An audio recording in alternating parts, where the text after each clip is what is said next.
तो anyway, we've got Mr. Mukesh Gandhi with us and he'll be a very happy man today. Mukesh Gandhi जी बड़े बड़े प्रसन्न होंगे इस वक्त, मुझे पूर्ण विश्वास है। मुकेश गांधी जी नमस्कार। नमस्कार नमस्कार। जय सिया राम सर, हर हर महादेव। जय जय सिया राम, हर हर महादेव। तो बड़े खुश होंगे सर आप तो आज, मतलब वो दीवार में डायलॉग है ना उनका, अमिताभ बच्चन का, आज तो बड़े खुश हो गए तुम। वो डायलॉग आज आज आपके ऊपर लागू होता है। शरद पवार जी ने तो कह दिया कि छोटी छोटी पार्टी सब विलय कर जाएंगी कांग्रेस में, तो मतलब कांग्रेस में जाने वाले हैं वो। इसके पीछे क्या राज है सर, जरा बताएं ना। आप तो उनको बड़ी अच्छी तरह जानते हैं, व्यक्तिगत तौर पे उनको बहुत अच्छी तरह जानते हैं। ये कहने की उनको क्या जरूरत पड़ गई कि जो छोटी छोटी पार्टी हैं वो मर्ज कर जाएंगी कांग्रेस के साथ, इसका क्या मतलब हुआ? ये तो उनको जब उद्धव ठाकरे जी को जब उन्होंने चीफ मिनिस्टर बनाया ना जी, तब तो सर्वाइवल के लिए ही बनाया था, क्योंकि तब से उनको पता चल गया था कि अगर कांग्रेस को साथ में रखने के लिए अभी मौका नहीं देंगे और अपनी गवर्नमेंट नहीं बनाएंगे तो हम हार जाएंगे पीछे जाकर के। पर बाद में उनको पता नहीं था कि ये सब काम करने के कारण उनकी पार्टी में ही रिवोल्ट हो जाएगा और अजीत पवार दादा का गठ अलग हो जाएगा और मैक्सिमम एमएलए उनको छोड़ के चले जाएंगे। अब जब वो अकेले हो गए हैं, आने वाली लोकसभा में भी उनकी सीटें कितनी आती है वही जाने, पर मुझे लगता है कि एक प्रकार का असंतुष्टता, इनको फ्रस्ट्रेशन में मैं नहीं बोलूंगा क्योंकि शरद पवार साहब कभी फ्रस्ट्रेट नहीं होते हैं, वो हमेशा स्फूर्ति में रहते हैं, अपनी जो बातें हैं उनके ऊपर वो लाइव रहते हैं, वो उनके अंदर एक विशेष गुण है। पर अभी उनका एनालिसिस जो है वो सही है कि आगे जाकर के छोटी छोटी पार्टियां कांग्रेस में मिल जाएगी। पर यहां मैं डिफर हूं, कांग्रेस में क्यों विलय हो जाएगा? मुझे लगता है कि जैसे एक जमाने में जनता पार्टी का उदय हुआ था जयप्रकाश नारायण जी के नेतृत्व में, ऐसा ही कोई एक पार्टी विशेष का उदय अभी आने वाले सालों में होगा कि जो बीजेपी के सामने अपनी आवाज एक अच्छे विरोध पक्ष बनकर के उठा सकती है और वो बड़ी बैलेंस और डायनेमिक बनेगी। और ऐसी पार्टी का उदय हमारे देश में जरूरी भी है और वो पार्टी में सब छोटी छोटी क्षेत्रीय पार्टियां भी विलीन हो जाएगी और एक नई पार्टी बनेगी, इसका मैं इंतजार करता हूं। मुकेश गांधी जी, आज प्राइम मिनिस्टर मोदी ने नॉमिनेशन भरा वाराणसी से, प्रफुल्ल पटेल जी भी थे, बहुत सारे लीडर्स, सब लोग दिखा शो ऑफ स्ट्रेंथ था वहां पर। मोदी जी ने कहा कि मैं विश्वास अपने आप में विश्वास रखता हूं, भगवान ने मुझे निमित्त बनाया है, भारत को विकसित करके एक नेक्स्ट लेवल तक पहुंचाने का काम मेरे थ्रू भगवान करना चाहता है। उन्होंने अपने आप को निमित्त बताया, बोले मैं टोटली इन्वॉल्व हूं, डेडिकेटेड हूं, मेरे पूरे पुरुषार्थ वही करते हैं, भगवान ही करते हैं, रास्ता भी वही दिखा रहा है। तो यह स्टेटमेंट बहुत बड़ा स्टेटमेंट है। He is destined, he believes he is destined to take India to the next level, विकसित भारत के संकल्प जो किया। How do you see that statement Mukesh Gandhi ji? निमित्त नहीं, देखिए भगवद गीता में लिखा है कि निमित्त मात्र भव सव्य साचिन। अर्जुन को कहते हैं कृष्ण भगवान कि तुझे युद्ध में विजय प्राप्त करना है, युद्ध तू जीता हुआ है पर तू मात्र निमित्त है, तेरे कारण से तू ही युद्ध जीतता है ऐसा मत सोचना, तू निमित्त है। और नरेंद्र मोदी जी भगवद गीता के उपासक है, ज्ञानी है, उनके जानकार है, उन्होंने पूरी भगवद गीता पढ़ी हुई है, आत्मसात की हुई है और गीता के माफिक तस्मात् युद्धाय कृत निश्चय से लेकर के तस्मात् योगी भव, यहां तक की स्टेज नरेंद्र मोदी जी अपने जीवन में लाए हुए हैं। इसीलिए वो कहते हैं कि मैं निमित्त हूं और ये निमित्त होने की जो भावना है वो उनकी विनम्रता दिखाती है। अगर इंदिरा गांधी की जैसा अहंकार आ जाता था, शरद पवार जी जैसे, उद्धव ठाकरे जी जैसे अहंकारी बन जाते थे कि हम ही पालनहर्ता है, हम ही सब करता है, हम ही बदलने वाले हैं और हम ही आगे बढ़ाने वाले हैं देश को, ये कहने वाले मोदी जी नहीं है। उन्होंने कहा कि मैं निमित्त हूं और ये निमित्त बता करके मोदी जी ने अपनी विनम्रता को प्रकट किया है। लेकिन यहां पर मुकेश गांधी साहब, आदरणीय सामान्य नरेंद्र मोदी जी ने यह कहा है कि शरद पवार जी की ये स्टेटमेंट आई बारामती के चुनाव के बाद, तो उनको मालूम है कि बारामती हार रहे हैं, इसलिए वो सब छोटी छोटी पार्टीज को इकट्ठे कांग्रेस में लाना चाहते हैं ताकि एक ऑफिशियल ऑपोजिशन रहे। ऐसा मोदी जी ने कहा है आज। आप इससे हाँ जी, हाँ, करते सही हैं? कही। आप इससे सहमत हैं? हाँ हाँ, कहा था उन्होंने अपने लेक्चर में। आप सहमत हैं पर इससे? क्या है, नहीं सहमत है तो क्या है कि नहीं, मैंने पहले ही कहा ना कि कांग्रेस पार्टी खुद ही आने वाले इलेक्शन में इतनी कमजोर हो जाएगी कि कांग्रेस में छोटी छोटी पार्टियां विलीन नहीं होगी, वो कोई नया आधार ढूंढेगी, कोई नई पार्टी बनेगी और जिसमें ये छोटी छोटी पार्टियों का विलय होगा और एक स्ट्रांग ऑपोजिशन भारत में खड़ा होने वाला है, क्योंकि ऐसा मुझे दिखता है। मोदी जी ने यह कहा है कि इस बार हो सकता है कि कांग्रेस को 40 सीट भी ना मिले, और उन्होंने ये भी कहा है कि कांग्रेस शायद अपना खाता भी नहीं खोल पाएगी उत्तर प्रदेश में।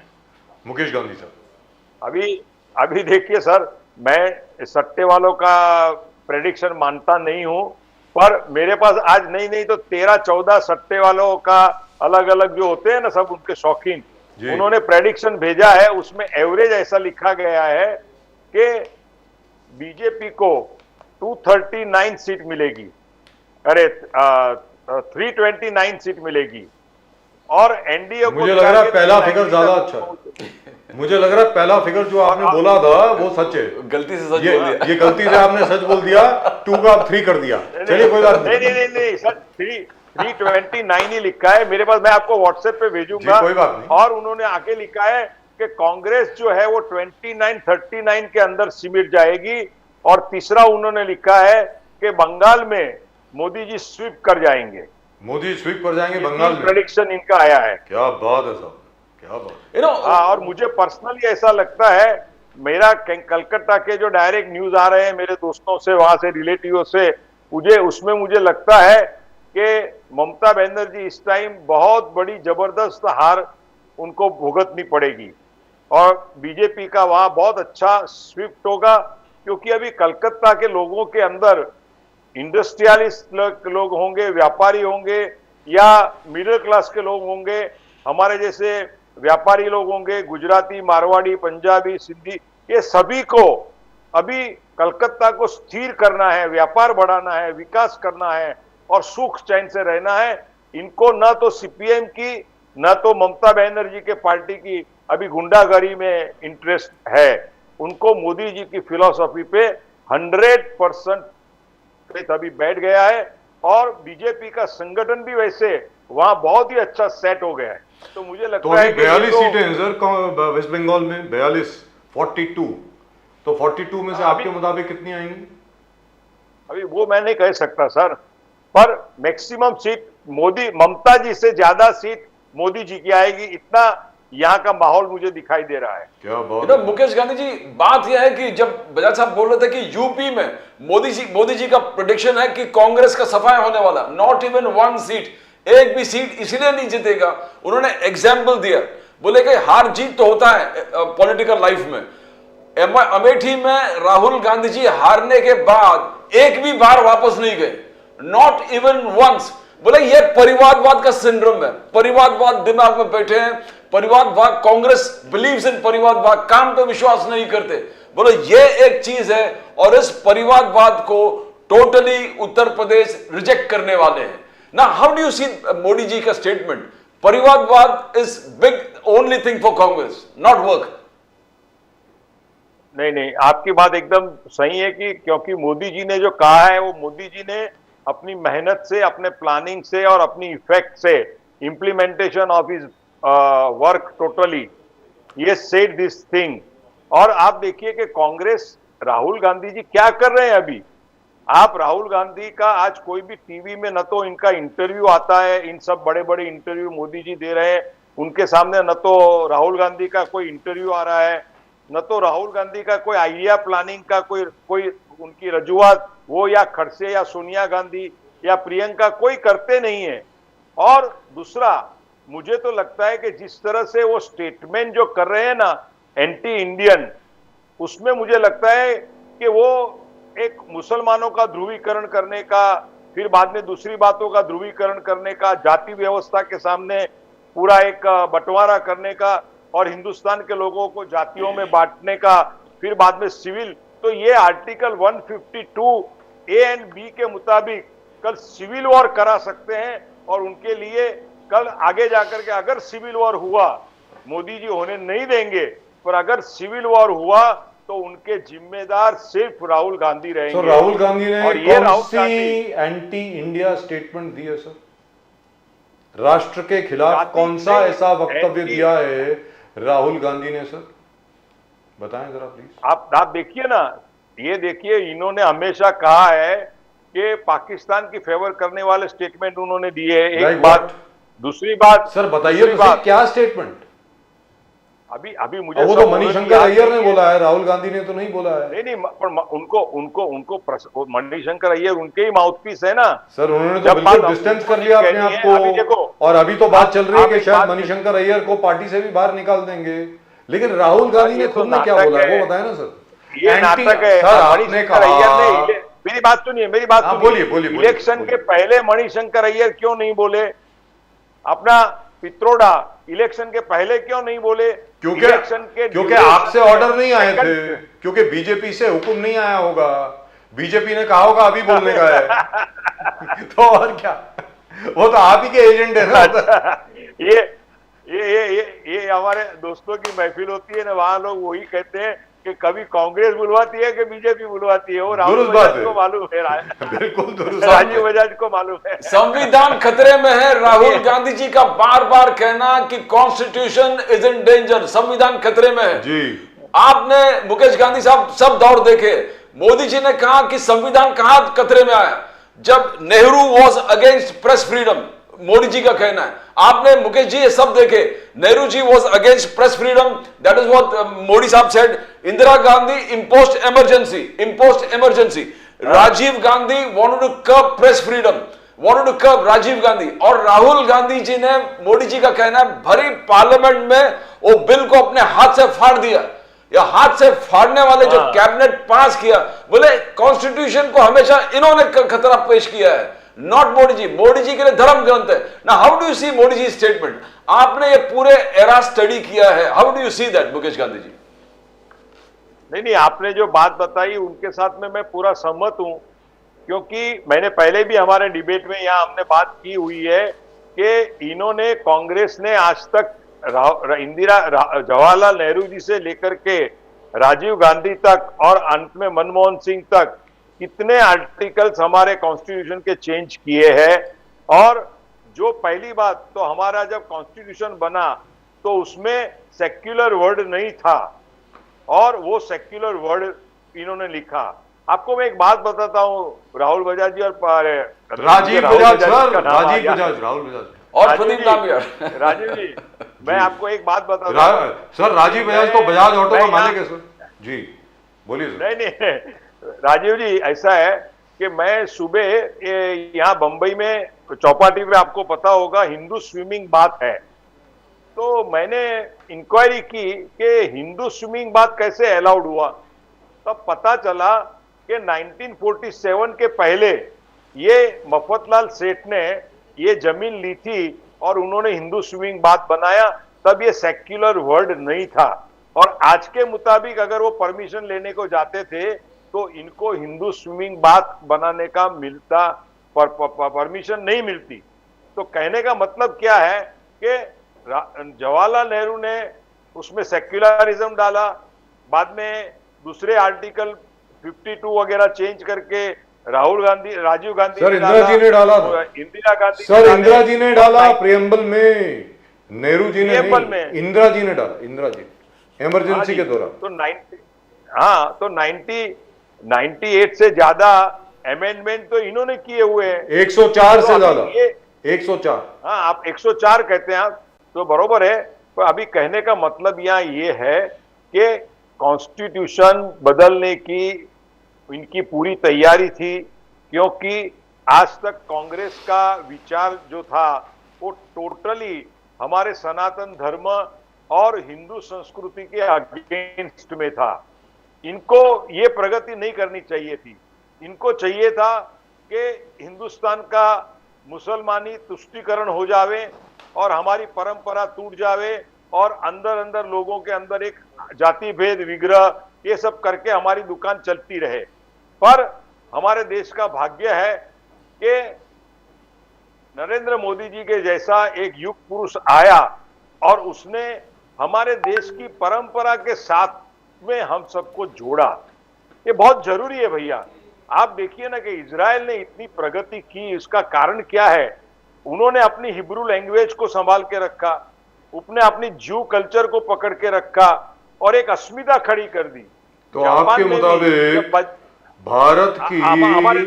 भारत की जो आधिकारिक भाषा है, क्योंकि भारत की कोई राष्ट्रीय भाषा नहीं है, जो आधिकारिक भाषा है, ऑफिशियल लैंग्वेज जो है इंडिया की, वो हिंदी है अभी, और लिंक लैंग्वेज इंग्लिश है।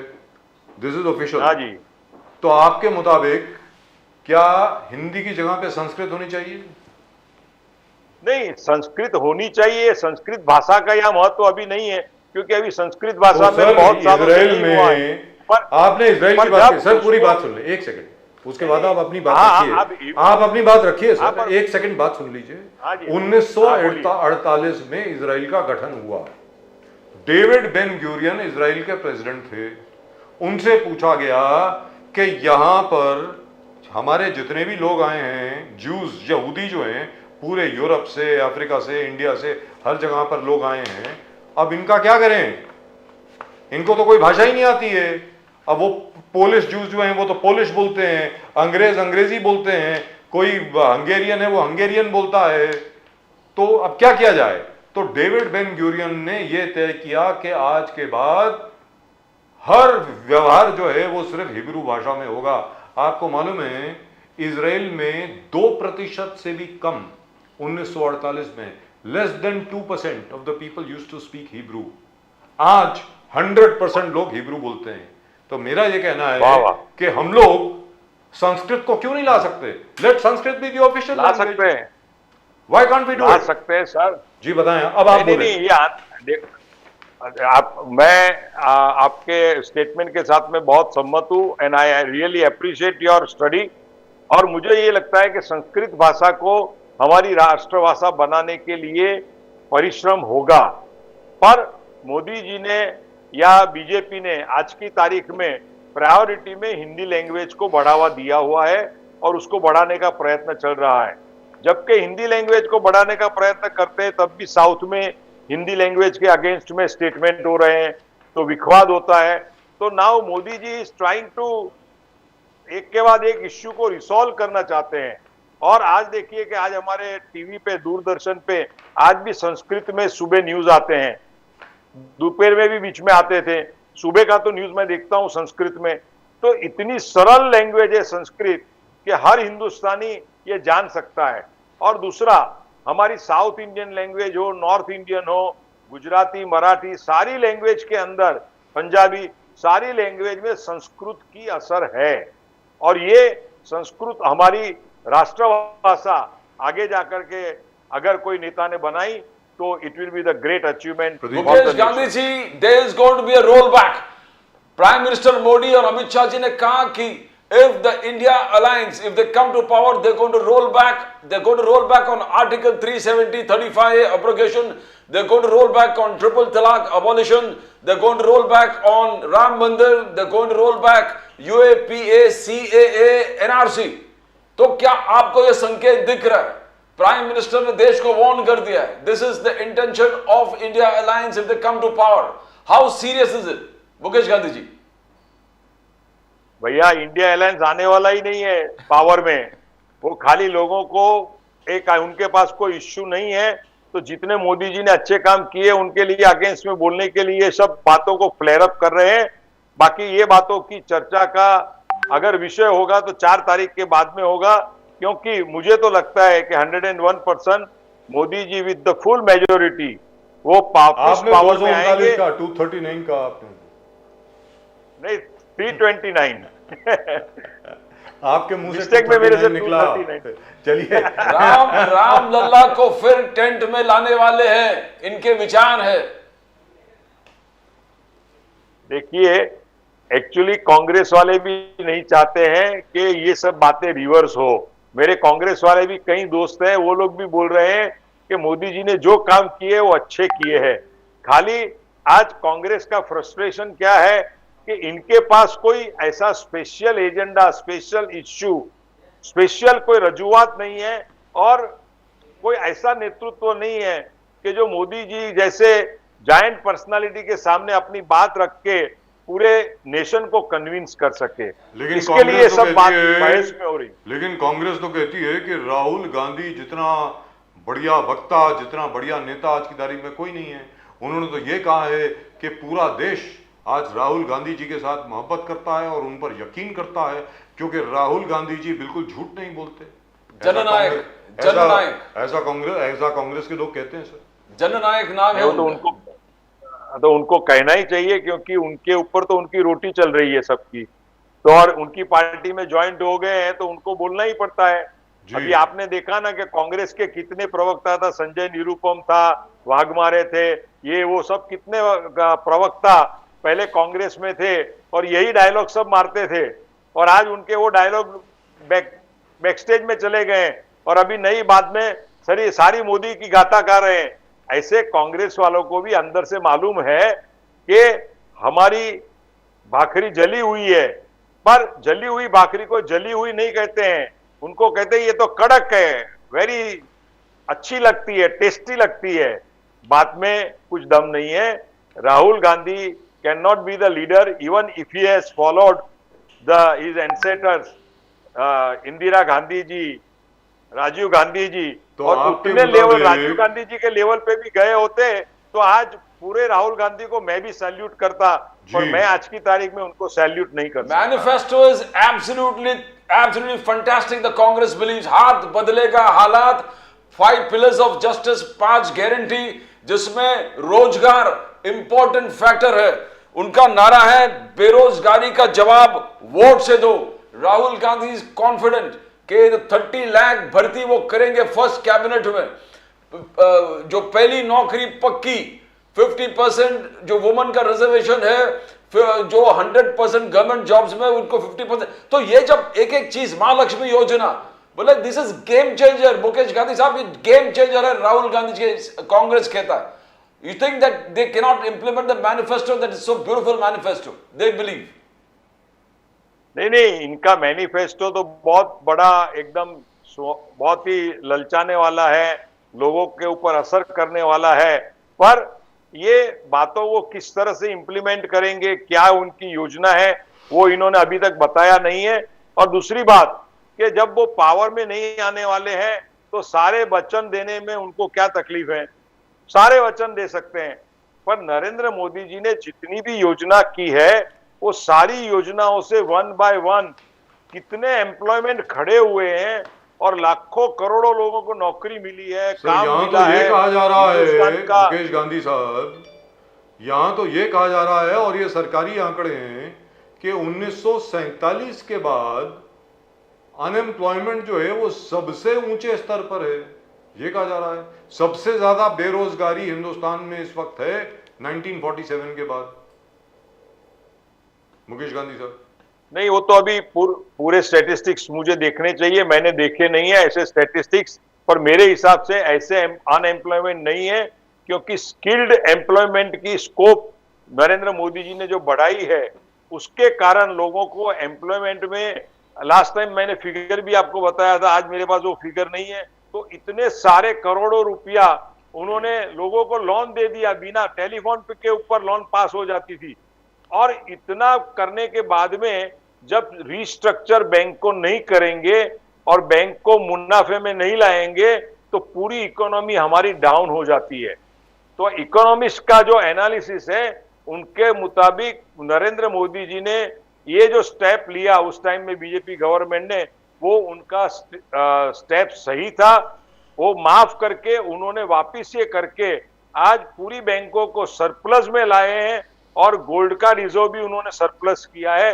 तो ये इनका एनालिसिस है, मेरा एनालिसिस नहीं है। एक और मैं इकोनॉमी का एक और भी आरोप लगता है भारतीय जनता पार्टी पे चलते चलते इस सरकार के ऊपर कि जब मोदी जी सरकार में आए तो भारत का कुल कर्जा 57,000 करोड़ का था, 57,000 करोड़। आज की तारीख में वो 2.5 लाख करोड़ है।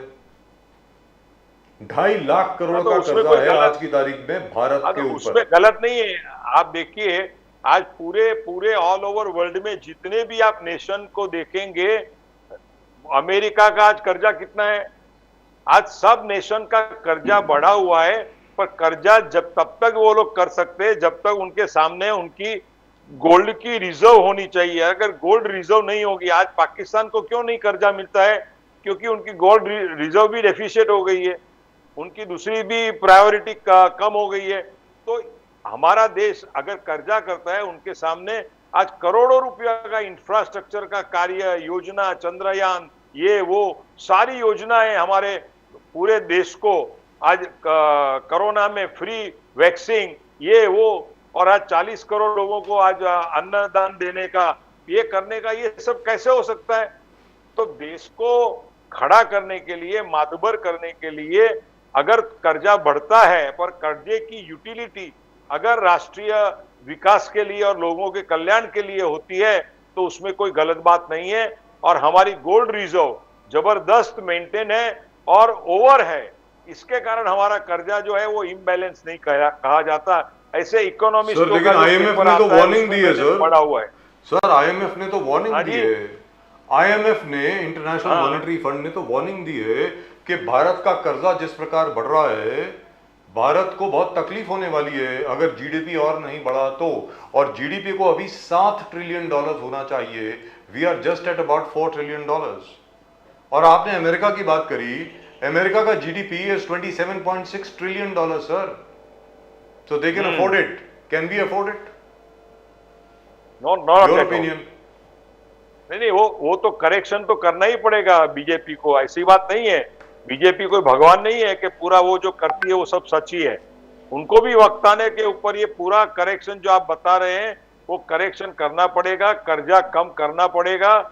और बैलेंस्ड इकोनॉमी को नहीं बनाएंगे तो पूरी महंगाई इतनी लेवल पे बढ़ जाएंगी कि people will frustrate and be against the BJP.